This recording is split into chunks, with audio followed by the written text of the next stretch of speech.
బాగా వినండి. మధ్యలో పాటలు పాడుకుంటూ సంతోషంగా అందరం మీ గ్రంథాలు తెరిచి, బైబిల్ ఉన్న వారంతా పరిశుద్ధ బైబిల్ గ్రంథాలు తెరిచి జెర్మియా చాప్టర్ 33 వర్స్ 3. నాకు మొర్ర పెట్టుమో, నేను నీకు ఉత్తరమిచ్చేదను,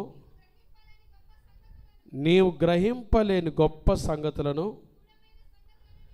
గూఢమైన సంగతులను నీకు తెలియజేతును. హల్లెలూయా, హల్లెలూయా. చెప్పాలి గట్టిగా, హల్లెలూయా. ఈరోజు మన అంశం మొర్ర పెట్టుము. చెప్పండి, ఏంటిది? మొర్ర పెట్టుము అనండి గట్టిగా, మొర్ర పెట్టుము. ప్రార్థన వేరు, మొర్ర వేరు. బాగా వివరంగా విందాం. బాగా అందరూ నిద్రమత్తుకు తావీయకుండా దేవుని వాక్యాన్ని శ్రద్ధగా చాలా విషయాలు చక్కగా నేర్చుకున్నాం. యేసు ప్రభువారు పరిచర్య చేస్తున్న దినాల్లో ఫిలిప్పుదైన కైసరయ ప్రాంతానికి వచ్చాడు యేసు ప్రభువారు. శిష్యులు అడిగాడు, మనుష్య కుమారుని గురించి జనులు ఏమనుకుంటున్నారు? ఫీడ్బ్యాక్ కదా. కొన్నిసార్లు మనం కూడా ఆ ప్రశ్న వేసుకో, నన్ను గురించి సంఘం ఏమనుకుంటున్నారు, నన్ను గురించి మా ఇంటి పక్కన వాళ్ళు ఏమనుకుంటున్నారు, నన్ను గురించి మా అమ్మ నాన్న వాళ్ళు ఏమనుకుంటున్నారు, నన్ను గురించి మా అత్త మామలు ఏమనుకుంటున్నారు, నన్ను గురించి మా తోడి కోడలు ఏమనుకుంటున్నారు. ఇట్లా ఫీడ్బ్యాక్ ఉండాలి విశ్వాసికి కూడా. కానీ మనకు ఉండదు. మనకు మనమే గొప్ప అనుకుంటాం. వాడు ఏమని అనుకోండి, నాకు మాత్రం నేను గ్రేట్ అనుకుంటా. యేసు ప్రభువారు పరిచర్య చేస్తున్న దినాల్లో ఫిలిప్పుదైన కైసరయ ప్రాంతానికి వచ్చాడు యేసయ్య. శిష్యుని అడిగాడు, మనుష్య కుమారుని గురించి జనులు ఏమనుకుంటున్నారు? వెంటనే శిష్యులు అన్నారు, అయ్యా కొందరేమో బాప్తిస్మ ఇచ్చి యోహాను అనుకుంటున్నారు, కొందరేమో ఏలియా అనుకుంటున్నారు, కొంతమంది ఇర్మియా అనుకుంటున్నారు. ఇర్మియా యేసు ప్రభువారిని దేంతో పోల్చారు? చెప్పండి, ఎవరితో పోల్చారు? ఇర్మియాతో పోల్చారు. చెప్పండి, ఇర్మియాతో పోల్చారు. ఇర్మియా అనండి గట్టిగా. ఇర్మియా పాత నిబంధనలో గొప్ప ప్రవక్త. ఇర్మియాకు ఒక పేరుంది, వీపింగ్ ప్రాఫెట్, రోదించే ప్రవక్త. ఎవరు ఇర్మియా? ఎవరు? రోదించే ప్రవక్త. యేసు ప్రభుని కూడా ఇర్మియా అనుకోవటానికి కారణం ఏంటంటే, హెబ్రీయులకు రాసిన పత్రిక చూద్దాం. చూడండి, హెబ్రీయులకు రాసిన పత్రిక 5వ అధ్యాయం. హెబ్రీ పత్రిక 5వ అధ్యాయం, హిబ్రూస్ చాప్టర్ 5 వర్స్ 7. హెబ్రీయులకు రాసిన పత్రిక 5వ అధ్యాయము 7వ వాక్యం చదవండి. శరీరధారి అయి ఉన్న దినములలో మహారోధ, ఎలా చెప్పండి? మహారోదన. యేసు ప్రభువారు ప్రార్థన ఎలా చేశాడు? మనం ప్రార్థన ఎలా చేస్తాం? ప్రార్థన చేయమంటే మనం ఎలా చేస్తాం? చెప్పండి. రోదన వస్తుందా? కన్నీళ్ళు వస్తాయా? కొంతమంది ప్రార్థన చేయమంటే, అయ్యా నా కాత్రం నీకు స్తోత్రం, హల్లెలూయా ఆమేన్ అంటారంట. యేసు ప్రభువారు చూడండి, శరీరధారి అయిన దినములలో మహారోదనముతోనూ కన్నీళ్లతో. యేసు ప్రభువారు ఎలా ప్రార్థన చేశాడు? చెప్పండి, ఎలా ప్రార్థన చేశాడు? కన్నీళ్లతో. మనం ఎప్పుడైనా కన్నీళ్లతో ప్రార్థన చేశామా? కన్నీళ్లతో తన్ను మరణము నుండి రక్షింపగలవానికి ప్రార్థనలను యాచనలను సమర్పించి భయభక్తులు కలిగి ఉన్నందున ఆయన ఏం చేయబడ్డాడు? యేసు ప్రభువారే ఇలా ప్రార్థన చేస్తే మనం ఎలా ప్రార్థన చేయాలండి? చెప్పండి గట్టిగా, మనం ఎలా ప్రార్థన చేయాలి? యేసు ప్రభువారే రోదనతో కన్నీళ్లతో ప్రార్థన చేస్తే, ఆయన దేవుని కుమారుడయ్యుండి, ఆయన దేవుడయ్యుండి ఆయన అలా ప్రార్థన చేస్తే మనం ఎలా ప్రార్థన చేయాలి? ప్రార్థన చేయమంటే కొంతమంది కుర్చీలు, మనకి ఇంకా సౌకర్యం ఎక్కువైపోయింది. కుర్చీల మీద కూర్చొని ఇట్లా అనుకొని ఇట్లా నిద్రపోతా, సగం నిద్రలో ఉంటా. రోదన ఎప్పుడు వస్తుంది? ఇర్మియా గ్రంథంలో ప్రవక్త రాశాడు, మీ కుమార్తెలకు రోదనము చేయ నేర్పుడి. రోదన విద్య అంట. కంప్యూటర్ విద్య నేర్పిస్తున్నావు పిల్లలకి, మంచిదే. ఐఐటి కాన్సెప్ట్ స్కూల్లో చేర్పిస్తున్నావు, మంచిదే. కన్నీటి ప్రార్థన విద్య ఎప్పుడు నేర్పిస్తావు? యేసుప్రభు రోధించాడు కాబట్టి యేసుప్రభు వారిని ఏమనుకున్నారు ఆ దినాల్లో? ఏమనుకున్నారు? ఇర్మియా. చెప్పండి, ఏమన్నారు? ఇర్మియా. ఇర్మియా విలపించే ప్రవక్త. ఇప్పుడు మన అంశం దగ్గరికి వద్దాం. ఇర్మియా గ్రంథం 33వ అధ్యాయం 3వ వచనం అలాగే తెరిచి పెట్టుకుందాం. ఇంకా చాలండి. మన అంశం ఏంటి? మొరపెట్టుము అనండి గట్టిగా. ఏంటిది? మొరపెట్టుము. అమ్మా వినాలి, బాగా వినాలి. ఈ వాక్యం అయిన తర్వాత ప్రార్థన చేయబోతున్నాం. మనం మొరపెట్టబోతున్నాం. మొరపెట్టడం నేర్చుకోబోతున్నాం ఈరోజు. మొరపెట్టడం అంటే ఏంటో బాగా వినండి. ఇర్మియా 70 సంవత్సరాల సేవ చేశాడు. చెప్పండి, ఎన్ని సంవత్సరాలు సేవ చేశాడు? 70 ఇయర్స్ మినిస్ట్రీ. 70 ఇయర్స్. మొన్న నేను ఎన్ని సంవత్సరాలు మినిస్ట్రీ ముగించుకున్నా? 21 ఇయర్స్ కదా. దేవుని కృపను బట్టి 21 సంవత్సరాల పరిచయం. దేవుడు యుక్త వయస్సులో ఉన్నప్పుడు, యవ్వన కాలంలో ఉన్నప్పుడు ఇర్మియాను పిలుచుకున్నాడు. ఇర్మియా 70 సంవత్సరాల పరిచయం చేసి. ఇర్మియా గ్రంథాన్ని చూస్తే 3 సార్లు ఇర్మియా చెరసాలకు వెళ్ళాడు, 3 సార్లు జైలుకి వెళ్ళాడు. చూడండి, సేవలో జైల్లో పట్టడం ఎంత భయంకరమో. ఈరోజు కొన్ని అంశాల గురించి ప్రార్థన చేద్దాం బాగా. ఇర్మియా జైల్లో వేయబడ్డాడు. ఇది 2వసారి జైలు. ఈ అధ్యాయం రాసేటప్పుడు మీరు చదవండి. ఇర్మియా గ్రంథం 33వ అధ్యాయం మరియు 33వ అధ్యాయం మొదటి వచనం అందరూ బాగా చూడాలి. మరియు ఇర్మియా చెరసాల ప్రాకారములలో ఎక్కడున్నాడు? ఇర్మియా ఈ అధ్యాయం రాసేటప్పుడు ఎక్కడున్నాడు? చెప్పండి గట్టిగా, ఎక్కడున్నాడు? మిమ్మల్ని చెరసాల్లో వేస్తే మాటలు వస్తాయా? ప్రార్థన వస్తుందా? చర్చిలో కూర్చుంటేనే ఏమి రావట్లేదు? ప్రార్థన రావట్లా. సీరియల్లే గుర్తు వస్తుంటాయి. మా కథ అయిపోద్దేమో, ఇదే గుర్తు. మా ఇంట్లో వంట అయిపోద్దేమో, పచ్చడి అయిపోద్దేమో, పప్పు ఉడకలేదేమో, ఈ ఆలోచనలే. చెరసాల్లో వేయబడ్డాడు ఇర్మియా. ఇది 2వసారి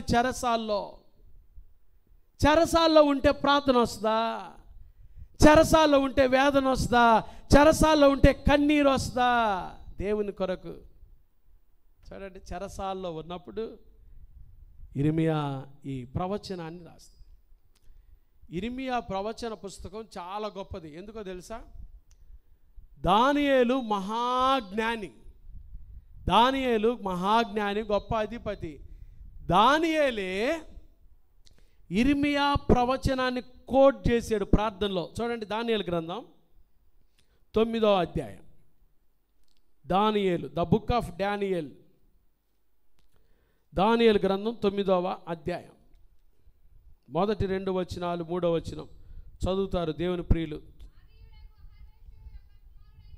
చిన్నగా స్పష్టంగా బాగా చదవాలి. మాదీయుడగు అహష్వేరోషు యొక్క కుమారుడైన దర్యావేషు కల్దీల పైన రాజాయాడు. ఆ తర్వాత అతని ఏలుబడిలో మొదటి సంవత్సరమందు దానియేలను నేను యెహోవా తన ప్రవక్తయగు ఇర్మియాకు సెలవిచ్చి తెలియచేసినట్టు యెరూషలేము పాడుగా ఉండవలసిన 70 సంవత్సరములు సంపూర్తి అవుచున్నవని గ్రంథముల వలన గ్రహించి తిని. హల్లెలూయా. దానియేలు ఇర్మియా రాసిన ప్రవచన పుస్తకాన్ని చదివి తర్వాత ఏం చేశాడు చూడండి. 3వ వచనం ఏం చేశాడు చూడండి. గోనె పట్ట. ఏం పట్ట? వాస్తవంగా మీకు గోనె పట్టలు ఇస్తామంటే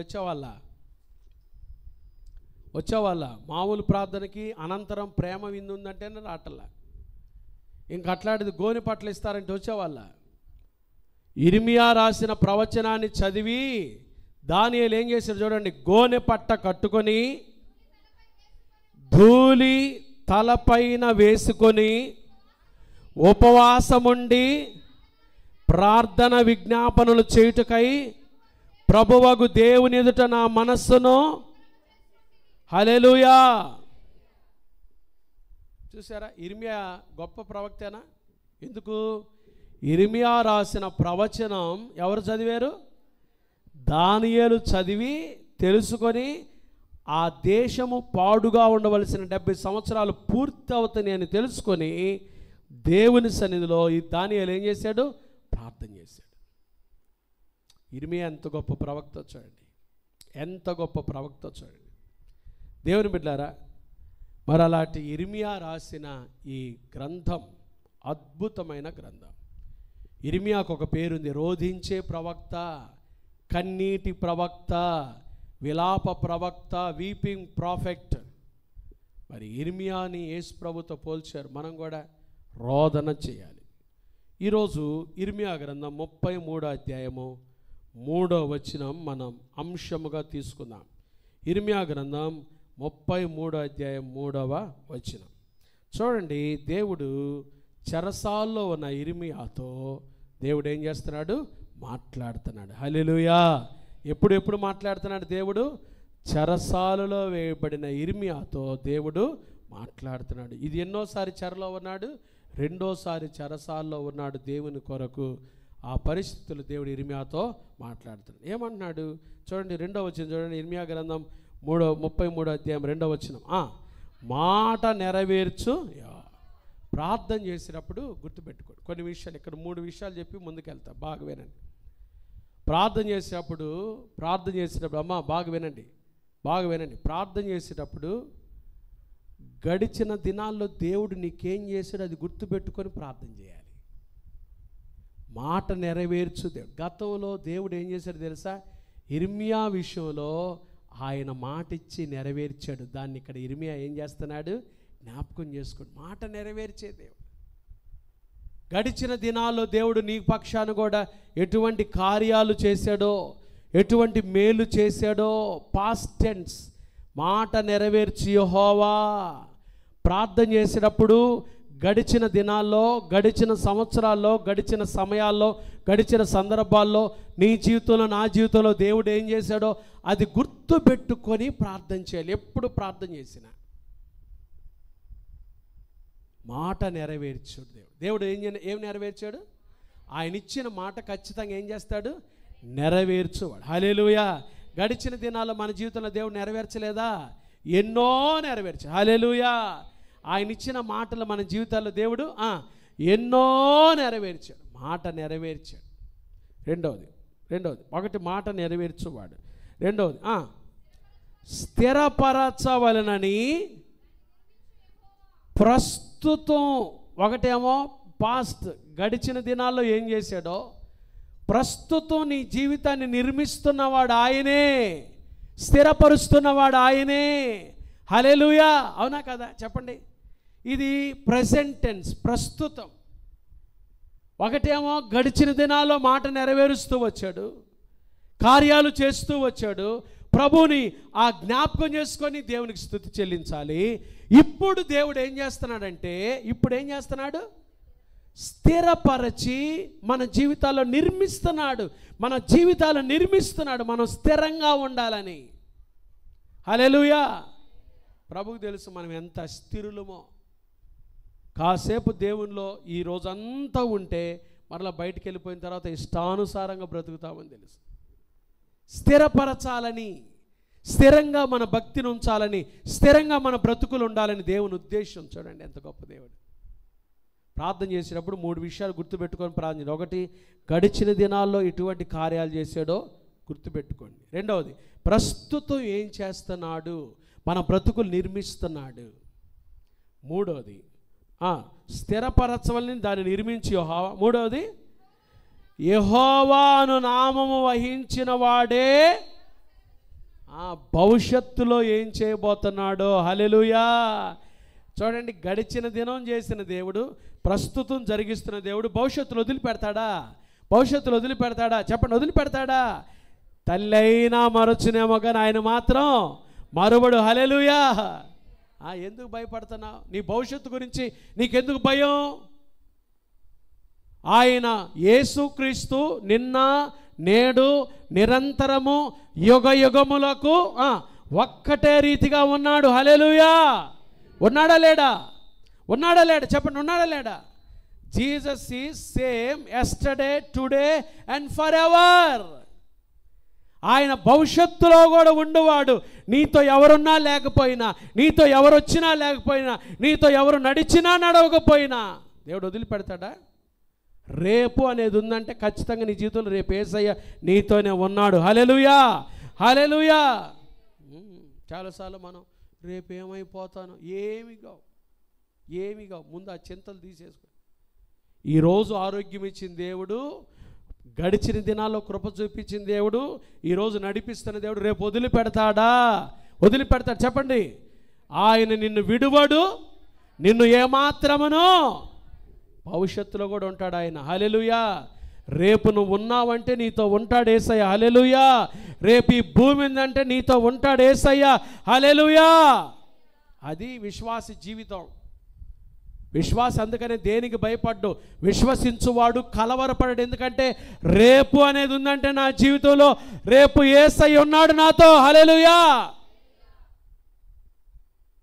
చూసారా, ప్రార్థన చేసినప్పుడు ఈ 3 విషయాలు గుర్తుపెట్టుకొని ప్రార్థన. 1, గడిచిన జీవితంలో గడిచిన దినాల్లో ఏం చేశాడో గుర్తుపెట్టుకొని ప్రార్థన చేయాలి. 2వది, ప్రస్తుతం ఏం చేస్తున్నాడో, మన జీవితాలు నిర్మిస్తుంది ఆయనే, స్థిరపరచాలని చూస్తుంది ఆయనే, ప్రస్తుతాన్ని జ్ఞాపకం చేసుకుని. 3వది, భవిష్యత్తును దృష్టిలో పెట్టుకొని భవిష్యత్తులో కూడా ఎవరున్నా లేకపోయినా నాతో మాత్రం ఎవరు ఉంటారు? యేసయ్య ఉంటారనే విశ్వాసంతో ప్రార్థన చేయాలి. హల్లెలూయా. ప్రభు అది గుర్తు చేస్తూ ఇప్పుడు మన అంశంలోకి వెళ్ళి 3 విషయాలు చెప్పి నేను ముగించేస్తాను. 33వ అధ్యాయం, ఇర్మియా గ్రంథం 33వ అధ్యాయం. నాకు మొర్ర పెట్టుమో, నేను నీకు ఉత్తరం ఇచ్చేదను. 3వది, నీవు గ్రహింపలేని గూఢమైన సంగతులు నీకు తెలియదు. ఇదే ప్రార్థన, ఇదే వాక్యం. ఇదే నాకు మొర్ర పెట్టుమో అనండి గట్టిగా. నాకు మొర్ర పెట్టుమో. నేను మొదటే చెప్పాను, ప్రార్థన వేరు, మొర్ర పెట్టడం వేరు. ఈరోజు మనం ఏం నేర్చుకోబోతున్నాం? మొర్ర పెట్టడం నేర్చుకోబోతున్నాం. గట్టిగా హల్లెలూయా చెప్పండి. పక్కన వాళ్ళతో చెప్పండి, ఈరోజు మొర్ర పెట్టడం నేర్చుకోబోతున్నాను. ఈరోజు మొర్ర పెట్టడం నేర్చుకోబోతున్నాను. అందరు గట్టిగా సంతోషంగా ఈరోజు మొర్ర పెట్టడం నేర్చుకోబోతున్నాను. ఈరోజు మొర్ర పెట్టడం ఏమి నేర్చుకోబోతున్నాం? మొర్ర పెట్టడం అంటే ఏందో నేర్చుకో. అమ్మ ఫ్లారెన్స్ అక్క చెప్పాలి, ఏమి నేర్చుకోబోతున్నాం? మొర్ర పెట్టడం. సురేఖకి ఏమి నేర్చుకోబోతున్నాం? మొర్ర పెట్టడం అంటే ఏంటి? బాగా వినాలి, అందరు వినాలి ప్లీజ్. అందరూ మేరీ వినాలి. అందరూ మొర్ర పెట్టలేరు. ఎందుకో తెలుసా? మొర్ర అనేది గొప్ప అనుభవం. యేసుక్రీస్తు వారు మొరపెట్టారు శరీరాధారి అయిన దిన. దావీదు మొరపెట్టాడు, మోషే మొరపెట్టాడు. ఈరోజు మీరు బాధలో వచ్చారో, బంధకాల్లో వచ్చారో, భయములో వచ్చారో నాకు తెలియదు, కానీ దేవుడు అంటున్నాడు, నాకు మొర్ర పెట్టుమో. గట్టిగా చెప్పండి, నాకు మొర్ర పెట్టుమో. ఎవరికి మొర్ర పెట్టాలి? వాళ్ళకి వీళ్ళకి కాదు. నీ బాధ వాళ్ళకి వీళ్ళకి చెప్పొద్దు. యేసయ్య అంటున్నాడు, నాకు చెప్పు నీ బాధ, నాకు చెప్పు నీ బంధకాలు, నాకు చెప్పు నీ భయం, నాకు మొరపెట్టుము, నేను నీకు ఉత్తరం ఇచ్చేదను. హల్లెలూయా, హల్లెలూయా. మీకు ఒక 7 వచనాలు చూపిస్తాయి ఇక్కడ బైబిల్లో. మొరపెట్టినప్పుడు దేవుడు ఎలా వారిని విడిపించాడో పరిశుద్ధ బైబిల్ గ్రంథంలో నుంచి ఒక 7 వచనాలు మనం త్వరగా చూద్దాం. మొదటి మాట ఇర్మియా 33:3. ఏమన్నాడు దేవుడు? నాకు మొరపెట్టుమో. చదవాలి గట్టిగా.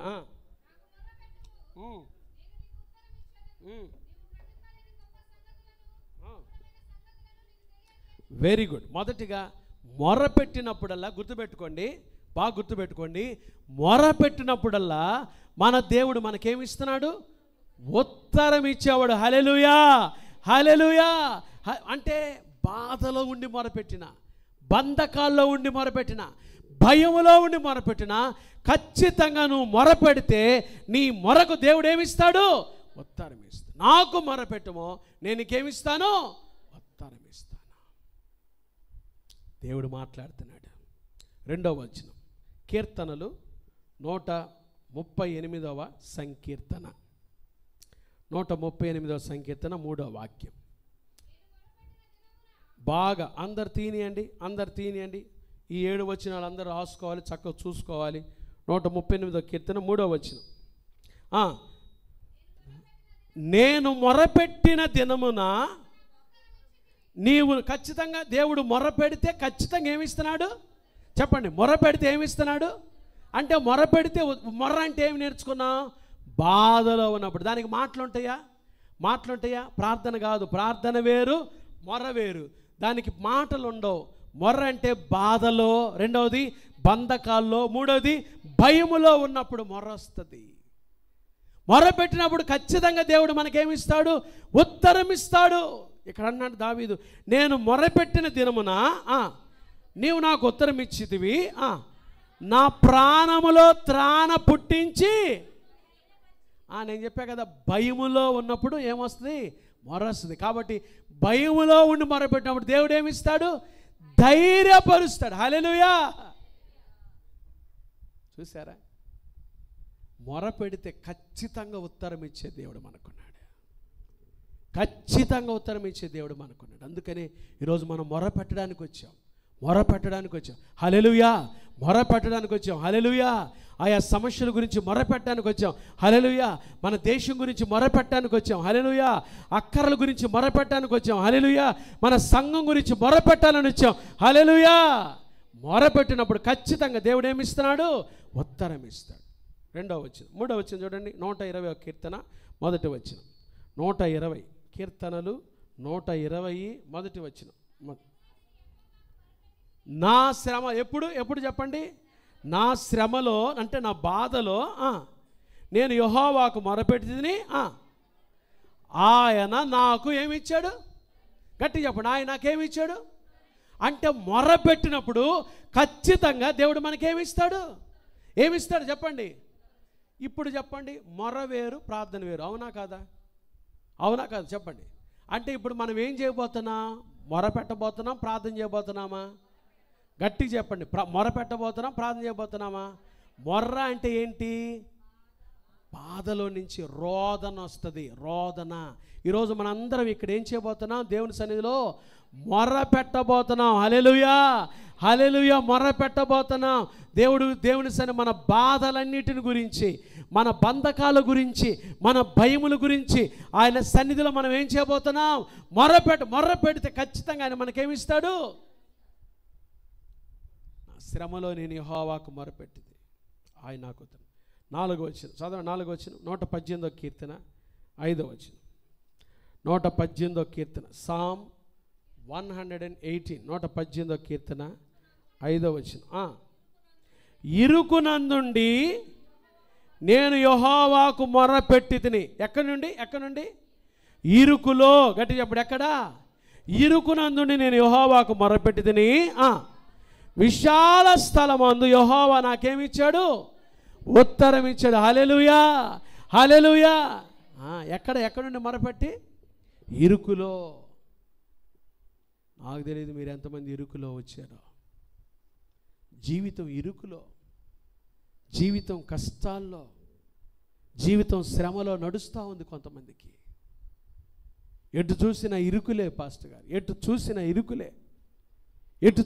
ఇరుకులేనండి.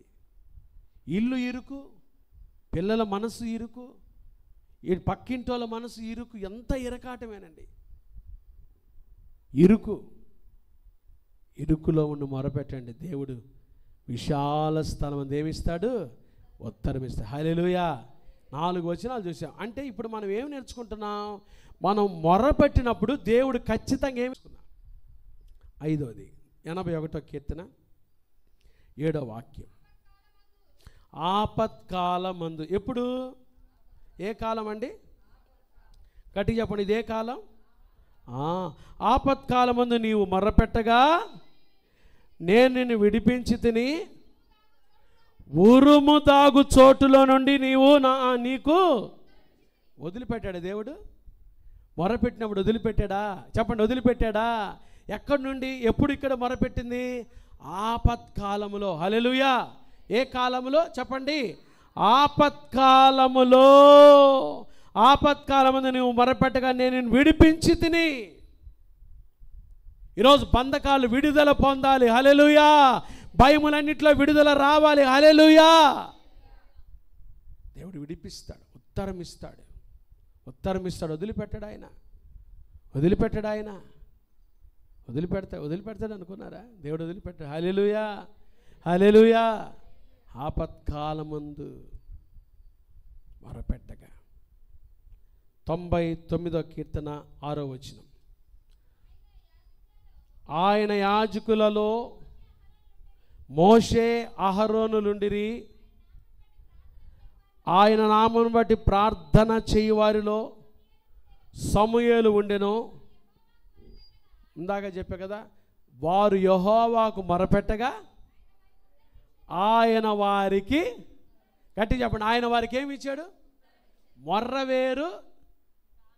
చెప్పండి, మొర్రవేరు. గట్టి చెప్పండి, మొర్రవేరు. గట్టిగానండి ఆ మాట. మొర్రవేరు ప్రార్థన వేరానండి. మొర్ర ఎక్కడి నుంచి వస్తుంది? బాధలో నుండి. మొర్ర ఎక్కడి నుంచి వస్తుంది? బంధకాల్లో నుండి. మొర్ర ఎక్కడి నుంచి వస్తుంది? భయములన్నింటిలో నుంచి. ఎలా వస్తుంది? రోదన వస్తుంది. మొర్రకి మాటలుండవు, కన్నీరు ఏరులై ప్రవహిస్తుంది, కన్నీటి రోదన ఉంటుంది.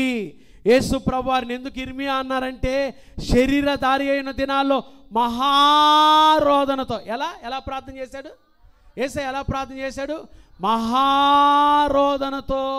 ఎలా ప్రార్థన చేశాడు యేసయ్య? కన్నీళ్లతో. ఈరోజు మనం కూడా మొరపెట్టబోతున్నాం. ఖచ్చితంగా మొరపెడితే మొర్రకు దేవుడు ఏమిస్తాడు? ఉత్తరం ఇస్తాడు, విడిపిస్తాడు.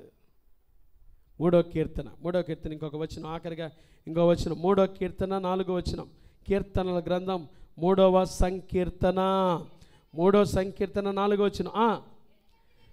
ఎలుగెత్తి నేను యెహోవాకు మొరపెట్టినప్పుడు ఆయన తన పరిశుద్ధ పర్వతము నుండి నాకు ఉత్తరం ఇచ్చును. హల్లెలూయా, హల్లెలూయా, హల్లెలూయా. గట్టి చెప్పండి, హల్లెలూయా. ఇప్పుడు హల్లెలూయా అనబో తర్వాత మొరపెడతారా మీరు? వస్తుందా ఏడుపు? వస్తుందా ఏడుపు? నేను చెప్తే రాదు. మీ బాధలో నుంచి రావాలి, మీ భయములో నుంచి రావాలి, మీ బంధకాల్లో నుంచి రావాలి. మొర ఎలుగెత్తి నేను యెహోవాకు మొరపెట్టాను, నా దేవుడు నాకు ఉత్తరం ఇచ్చాడు. చూసారా? దేవుడు అంటున్నాడు, నాకు మొరపెట్టుము, కాలంటుమి, నాకు మొరపెట్టు. ఎవరికో కాదు. వాళ్ళ దగ్గర వీళ్ళ దగ్గర ఆడోబాకు, అనవసరంగా వాళ్ళ దగ్గర వీళ్ళ దగ్గర మొరపెట్టబాకు. నాకు మొరపెట్టుము, నాకు మొరపెట్టుము. ఇది command, it's not a condition. ఇది షరతు కాదు, ఇది ఆజ్ఞ. దేవుడు అంటున్నాడు, నాకు మొర్రపెట్టు. నీ కాడ ఎంత బాధ ఉందో, నీ దగ్గర ఎంత బంధకాలు ఉన్నాయో, ఎటువంటి బంధింపబడిన స్థితిలో ఉన్నావో, ఎటువంటి భయములో ఉన్నావో, నాకు మొర్రపెట్టు, నాకు మొర్రపెట్టు. మొదటి మాట, నాకు మొర్రపెట్టు. రెండో మాట, నేను నీకు ఏమిస్తాను? ఉత్తరం ఇచ్చేదను. హల్లెలూయా, హల్లెలూయా, హల్లెలూయా. నేను నీకేమిస్తాను? ఉత్తరం ఇచ్చేదను. మన దేవుడు ఎవరో తెలుసా? ఏమి ఇచ్చేవాడు? మొరపెట్టినప్పుడు ఖచ్చితంగా ఆయన మనకేమిస్తాడు? ఉత్తరం ఇస్తాడు. నేను సెమినరీలో ఫస్ట్ ఇయర్ జాయిన్ అయ్యా. ఫస్ట్ ఇయర్ ఫీజు 50,000 కట్టాలి. 50,000 కట్టాలి. ఓరియంటేషన్ జాయిన్ అప్పుడు 50,000 కట్టాం. మళ్ళీ ఫస్ట్ ఇయర్లో 50,000 కట్టాలి. ప్రభా, మొదటి సంవత్సరం ఒక ఆమె ఇచ్చింది, రెండవ సంవత్సరం ఆమె ఇస్తుందా అని పాస్టర్ గారికి ఫోన్ చేస్తే, నువ్వు ప్రార్థన చేయి చూద్దాం అన్నాడు. అంతే, ప్రార్థన చేశా. సెమినరీలో మొదటి రోజు నన్ను బయట నిల్చోబెట్టారు కాలేజీలో, ఫీజు కట్టినందుకు. చాలా తెలివిగా చెప్తారు, బయటికి వెళ్ళని చెప్పరు, క్యాంటీన్ దగ్గరికి వెళ్ళిపో అంటారు. అంటే నువ్వు ఫీజు కట్టలేదు కాబట్టి బయట ఉండు అని అర్థం. ఆ రోజంతా దేవుని సన్నిధిలో ప్రార్థన చేశాను, మొర్ర పెట్టా. ఎవరు చేస్తారు ఇంత సహాయం? నాకు ఎవరు చేస్తారయ్యా? ఆ దినాల్లో 50,000 అంటే ఏం చూడండి. ఎవరు చేస్తారయ్యా? మొరపెట్టే అంతే, దేవుని సన్నిధిలో మొరపెట్టా. రెండో రోజు కూడా చూసా, రెండో రోజు క్లాస్కి వెళ్తే రెండో రోజు కూడా బయటికి వెళ్ళిపోమన్నారు. చెప్పకనే చెప్తారు, నువ్వు ఫీజు కట్టలేదు కట్టుబడి. మళ్ళా రెండో రోజు కూడా ప్రార్థన చేశా. మూడో రోజు ప్రార్థన చేసుకొని విశ్వాసంతో వెళ్ళా. క్లాసులోని కూర్చున్నా. బయటకు పొమ్మనలా, క్యాంటీన్కి పొమ్మనలా, నన్ను ఎవరు బయటికి వెళ్ళమనలా. 3 పీరియడ్లు అయిపోయినాయి. ఏంది నన్ను ఎవరు ఏ ప్రొఫెసర్ బయటికి వెళ్ళమనలేదు, ఏంది ఎవరు బయటకు పంపించలేదని పోయి అడ్మినిస్ట్రేటివ్ ఆఫీసర్ దగ్గరికి వెళ్ళి చూస్తే నా ఫీజు ఒక ఆమె కట్టేసింది. హల్లెలూయా, హల్లెలూయా, హల్లెలూయా. ఎంత గొప్ప దేవుడు. నేను నీకు ఉత్తరం ఇస్తాను. 1 కాదు 2 కాదు, నా జీవితంలో కోకొల్లలు. ఈ పరిస్థితి ప్రభా మేము ఎట్లా ముందుకెళ్ళాలి, మేము ఎట్లా చేయాలి, ఇదిగో ఈ పరిస్థితుల్లో ఏం చేయాలయ్యా ఒక్కటే నాకు ప్రభు నేర్పి మొరపెట్టు అంతే. ఆ మనసులో ఉన్న వేదనంతా మొరపెట్టి దేవుని కాడ చెప్పినప్పుడు దేవుడు ఉత్తరం ఇస్తాడు. ప్రభు అందుకని అన్నాడు, నాకు మొరపెట్టుము, నేను నీకేమిస్తానో. మనం మొరపెడితే దేవుడు ఖచ్చితంగా ఉత్తరం ఇస్తాడు. హల్లెలూయా, హల్లెలూయా. ఇరుకులో ఉండి మొరపెట్టండి, ఆపత్కాలంలో ఉండి మొరపెట్టండి, కష్టాల్లో ఉండి మొరపెట్టిన, మీరు ఏ పరిస్థితిలో ఉన్న మొరపెట్టినా దేవుడు ఖచ్చితంగా ఏమిస్తాడు? ఉత్తరం ఇస్తాడు. హల్లెలూయా, హల్లెలూయా. మనము గ్రహించలేని గూఢమైన సంగతి. మూడవది, గూఢమైన సంగతులు తెలియజేస్తాడు. మనం ప్రార్థన చేసినప్పుడు, మనం మొరపెట్టినప్పుడు మనం గ్రహించాలి. అసలు మనకు గ్రహింపు శక్తి లేదండి. మనకేమి లేదో తెలుసా? నెహెమ్యా గ్రంథం 8వ అధ్యాయం చదవండి. నెహెమ్యా గ్రంథం 8వ అధ్యాయం 2వ వాక్యం. నెహెమ్యా గ్రంథం 8వ అధ్యాయం 2వ వాక్యం.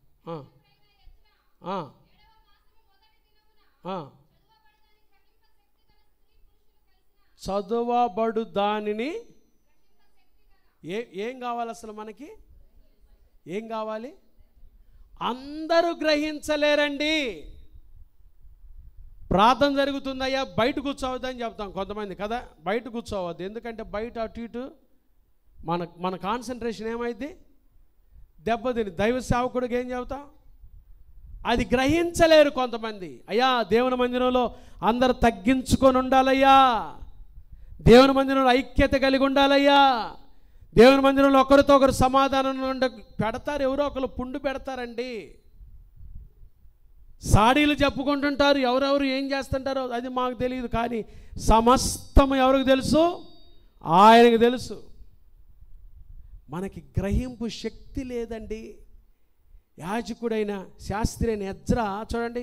యాజకుడైన ఎజ్రా 7వ మాసం 1వ దినమున చదువబడుదాని ఏం కావాలి? వాక్యం చెప్పేటప్పుడు వాక్యాన్ని గ్రహించే ఏం కావాలి? చెప్పండి, ఏం కావాలి? గ్రహించకపోతే ఈ వాక్యం అంతా ఎక్కడ పోసినట్టు? బూడిదలో పోసిన పన్నీరు బూడిదలో పోస్తే ఏమైంది? వ్యర్థమే. దేవుని వాక్యం కూడా చెవిటోడు ముందు శంఖ ఊదితో ఎట్లో వాక్యాన్ని ఇంత వాక్యం చెప్తే వాక్యాన్ని గ్రహించలేకపోతే అంతా చెప్పండి, అంతా వ్యర్థమే. గ్రహించలేకపోతే. గ్రహింపు అందరికి రావటల్లా. దేవుని మందిరంలో ఎట్లా మెలగాలో ఇంకా తెలియటల్లా. జీవం కలిగిన దేవుని సన్నిధిలో దేవుడు దహించు అగ్నిగా సంచరిస్తుంటాడు. నా మాటలు ఎట్టుండాలి, నా ఆలోచనలు ఎట్టుండాలి, నేను ఎలా నడుచుకోవాలి, ఎంత స్థిరంగా ఉండాలి, ఎంత జాగ్రత్తగా ఉండాలి, నా మనసు అటు ఇటు ఉండకూడదు. కొద్దిసేపు ఈ సిబిసిలో, కాసేపు అటు ఇటు, ఎందుకు నా అడుగులు అట్టబోతాయి? ఎటన్నా ఒకవైపు ఉంటే అది దేవునికి మహిమ, దేవునికి మేలు కదా అనుకోవట్లా. చాలామంది గ్రహింపు లేదు. ఎవరిని మెప్పించాలనో ఎవరి కోసమో అర్థం కావట్లా. గ్రహింపు, మేము గ్రహింపలేని గొప్ప సంగతులు. గ్రహింపు ఎవరికి వస్తుందో తెలుసా? గ్రహించే మనసు ఎవరికి వస్తుందో తెలుసా? సామెతల గ్రంథం తీయండి. ఎవరు గ్రహించగలరు?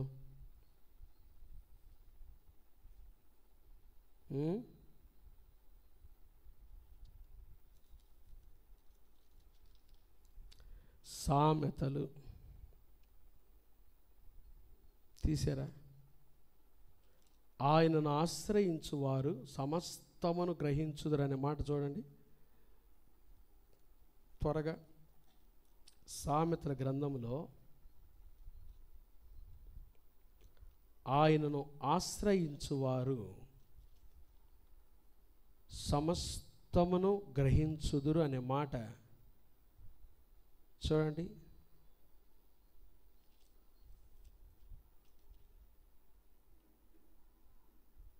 తీసారా?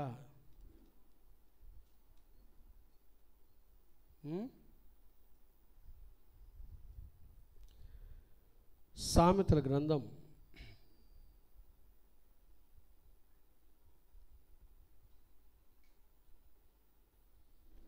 ఆ మాట చూడండి అందరూ, కొన్ని వచనాలు చూడండి, చదవండి ఆ మాట. 28:5 సామెతలు 28:5.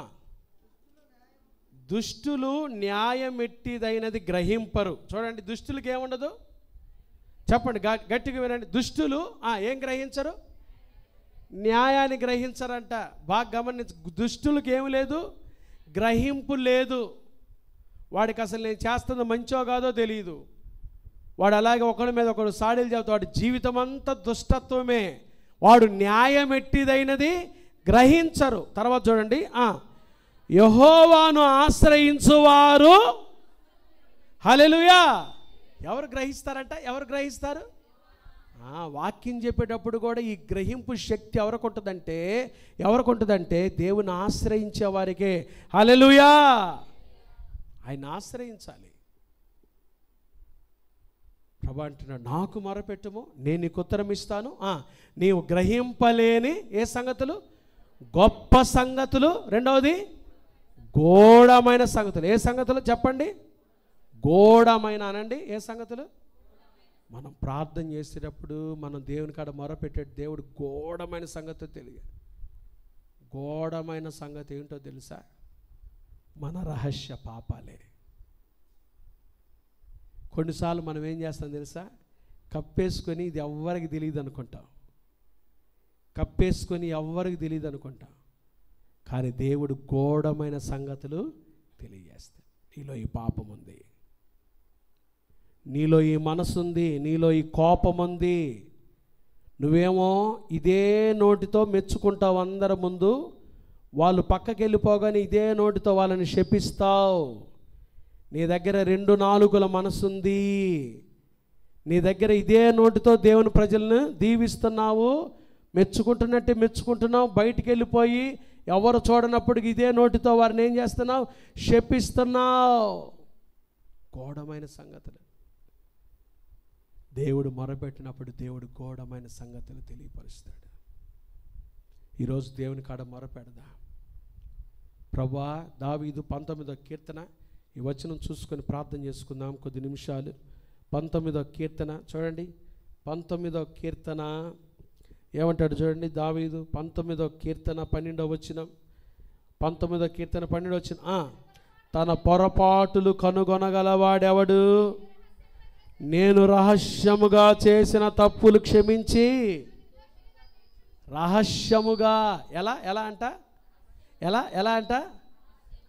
రహస్యముగా చేసిన తప్పులు దేవుడు క్షమిస్తాడు. నువ్వు అడిగితే క్షమిస్తాడు. ప్రభా, రహస్యంగా ఈ పాపాలు ఉన్నాయా నాలో, క్షమించి విడుదల దయచేయి. ప్రభు ఉత్తరం ఇస్తాడు. ప్రార్థన చేద్దామా? ఈరోజు మనం నేర్చుకున్న అంశము నాకు మొర్ర పెట్టుము. హల్లెలూయా చెప్పండి. మొర్ర వేరు ప్రార్థన. మొర్ర ఎప్పుడు వస్తుంది? బాధల్లో వస్తుంది. రెండవది బంధకాల్లో ఉన్నప్పుడు వస్తుంది. మూడవది భయములో ఉన్నప్పుడు వస్తుంది మొర్ర. ఖచ్చితంగా దేవునికి మనం మొరపెట్టినప్పుడు దేవుడు మనకేమిస్తాడు? ఉత్తరం ఇస్తాడు. నువ్వు మొరపెట్టినప్పుడు దేవుడు ఖచ్చితంగా ఏమిస్తాడు? ఉత్తరం ఇస్తాడు. గ్రహింపలేని గొప్ప సంగతులు, గూఢమైన సంగతులు తెలియజేస్తాయి. కాబట్టి మొరపెడదామా? దేవుడి బిడ్డలకు మొరపెడదామా? ప్రార్థన చేద్దామా? అందరం ప్రార్థన చేద్దామా? మొరపెడదాం. మొర్ర పెట్టడం నేర్చుకున్నాం. ఈరోజు ఏమి నేర్చుకున్నాం? మొర్ర అంటే ఏం చెప్పండి? ఏడుపు కదండి. దానికి మాటలు ఉండవు, మొర్రకు మాటలు ఉండవు. దేవుని బిడ్డలారా, దేవుని సన్నిధిలో కన్నీళ్లతో మొరపెట్టడం నేర్చుకుందాం. మొరపెడదాం. అందరం కన్నీళ్లతో దేవుని పాదాలు పట్టుకుందాం. యేసయ్యా, యేసయ్యా, బాధల్లో తట్టుకోలేని బాధలు ఉన్నాయ్యా, చెప్పుకోలేని వేదన ఉందయ్యా, చెప్పుకోలేని బాధలతో వచ్చానయ్యా, చెప్పుకోలేని బాధలతో వచ్చాను, తట్టుకోలేని బాధలు నాలో ఉన్నాయి. యేసయ్యా, యేసయ్యా, నేను చెప్పుకోలేని వేదన నాలో ఉందేసయ్యా. అందరు కుర్చీల నుంచి బయటికి రండి. మోకరించగలిగిన వారంతా మోకరించండి. దేవుని సన్నిధిలో మొరపెడదాం. అందరం మొరపెడదాం.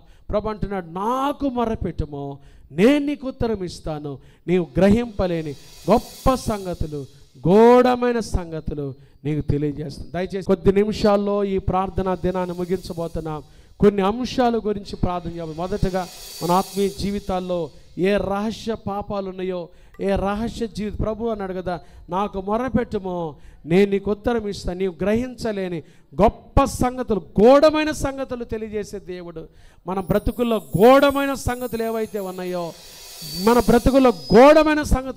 ఉన్నాయో, వాటిని దేవుని కాడ ఒప్పుకుందాం. దేవా, నేను రహస్యంగా చేసిన తప్పులు క్షమించిన ఆయన, నాకు ఉత్తరం ఇయ్యా, నాకు సమాధానం ఇయ్యా. యేసయ్యా, యేసయ్యా, యేసయ్యా, యేసయ్యా, నాయనా నీకు స్తోత్రాలయ్యా. యేసయ్యా, అయ్యా నాకు మొర్ర పెట్టమన్నావు. మొర్ర వేరు, ప్రార్థన వేరు. ప్రార్థన వేరయ్యా. మొర్ర పెట్టడం నాకు నేర్పించయ్యా. మొర్ర బాధలో నుండి, తట్టుకోలేని బాధలో నుంచి వస్తుందయ్యా. చెప్పుకోలేని వ్యాధుల్లో నుంచి వచ్చేదే మొర్ర, బంధకాల్లో నుంచి వచ్చేదే మొర్ర, భయములో నుంచి వచ్చేదే మొర్ర. దేవా నాయనా, ఇది ఒక మూలుగు ప్రభువా, నా మొర్రను జ్ఞాపకం చేసుకో దేవా. నాకు మొర్ర పెట్టుమో, నేను నీకు ఉత్తరం ఇచ్చేదను. నీవు గ్రహింపలేని గొప్ప సంగతులు, గూఢమైన సంగతులు నీకు తెలియజేస్తానన్నావు కదయ్యా. అయ్యా నాకు మొర్ర పెట్టమన్నాడు. నా శ్రమలో మొర్ర పెడితే మొరలో ఉత్తరం ఇచ్చే దేవుడవయ్యా. అయ్యా రహస్యముగా నా బ్రతుకులో ఏదైనా తప్పులు ఉన్నాయేమో, ఏదైనా పాపం ఉందేమో, దేవా దయతో నన్ను కరుణించయ్యా.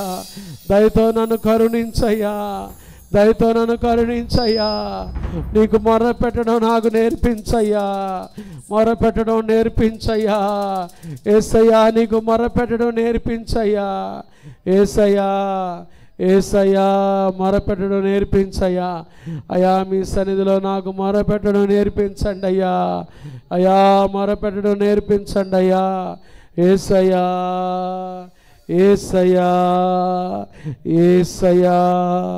నాకు మొరపెట్టడం నేర్పించయ్యా.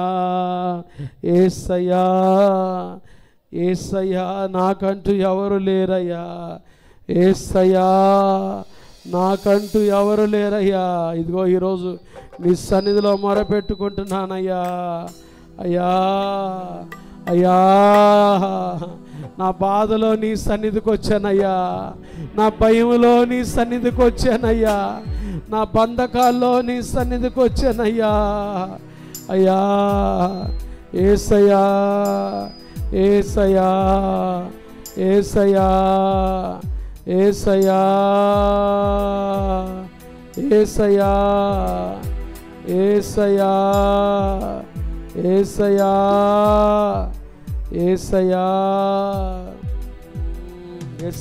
నాకంటూ ఎవరు లేరయ్యా. యేసయ్యా, అందరూ మొరపెడదాం. దేవుని సన్నిధిలో మొరపెడదాం.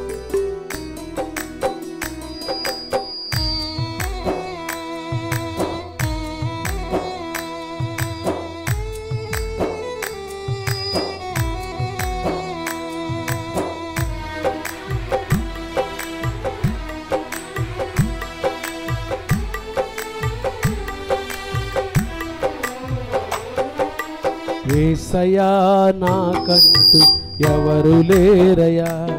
నా యేసయ్యా, నాకంటూ ఎవరు లేరయ్యా.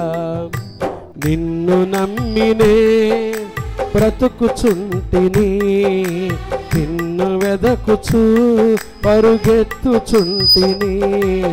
చూడు యేసయ్యా, నన్ను చూడు యేసయ్యా. చేయి పట్టి నన్ను నీ నడుపు యేసయ్యా. చూడు యేసయ్యా, నన్ను చూడు యేసయ్యా. చేయి పట్టి నన్ను నీ నడుపు యేసయ్యా. యేసయ్యా నాకంటూ ఎవరు లేరయ్యా. ఆ యేసయ్యా నాకంటూ ఎవరు లేరయ్యా. స్తోత్రం. నాకు మొరపెట్టుము, నేను నీకు ఉత్తరం ఇచ్చేదను. నీవు గ్రహింపలేని గొప్ప సంగతులు, గూఢమైన సంగతులు నీకే, ఎవరికో కాదు, నీకే తెలియజేస్తాను. ఆయనకు మొరపెట్టినప్పుడు ఆయన మనకే తెలియజేస్తాడు. ప్రార్థన చేయండి, అందరూ మొరపెట్టాలి. కన్నీళ్లతో, రోదనతో ప్రార్థన చేయాలి. కలతలెన్నో పెరుగుతుంటే కన్నీరైతిని, బయట చెప్పుకోలేక మనసు ఏడ్చితి.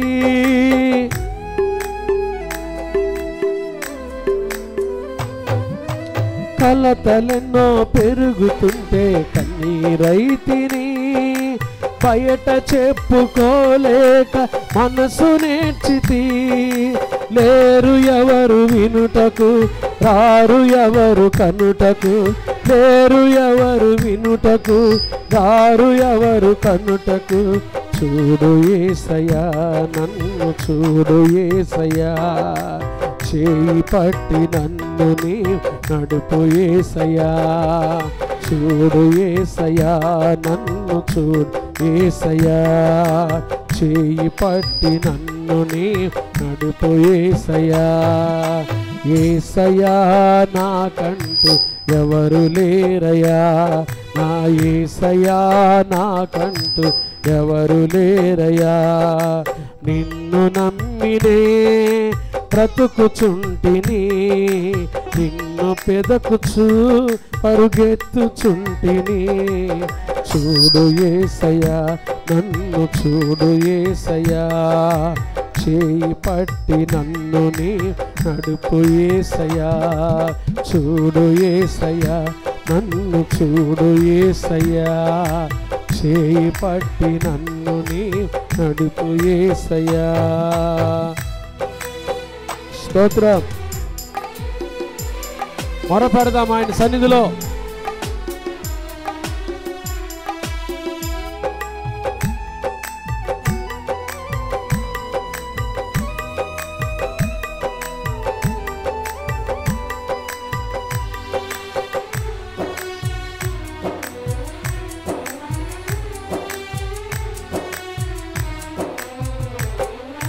లోకమంత వెలివేయగ కుమిలిపోతిని, నమ్మిన వారు నన్ను వీడగ భారమాయను. అవునయ్యా. లోకమంత వెలివేయగ కుమిలిపోతిని, నమ్మిన వారు నన్ను వీడగ భారమాయను. లేరు ఎవరు వినుటకు, రారు ఎవరు కనుటకు. లేరు ఎవరు వినుటకు, రారు ఎవరు కనుటకు. చూడు యేసయ్యా, నన్ను చూడు యేసయ్యా. చేయి పట్టి నన్ను నీ నడుపు యేసయ్యా. చూడు యేసయ్యా, నన్ను చూడు యేసయ్యా. చేయి పట్టి నన్ను నీ నడుపు యేసయ్యా. యేసయ్యా నాకంటూ ఎవరు లేరయ్యా. ఆ యేసయ్యా నాకంటూ ఎవరు లేరయ్యా. నిన్ను నమ్మినే బ్రతుకుచుంటిని, నిన్ను వెదకుచు పరుగెత్తుచుంటిని. చూడు యేసయ్యా, నన్ను చూడు యేసయ్యా. చేయి పట్టి నన్ను నీ నడుపు యేసయ్యా. చూడు యేసయ్యా, నన్ను చూడు యేసయ్యా. చేయి పట్టి నన్ను నీ నడుపు యేసయ్యా. చూడు యేసయ్యా, నన్ను చూడు యేసయ్యా. చేయి పట్టి నన్ను నీ నడుపు యేసయ్యా, చూడు యేసయ్యా, నన్ను చూడు యేసయ్యా, చేయి పట్టి నన్ను నీవు నడుపు యేసయ్యా.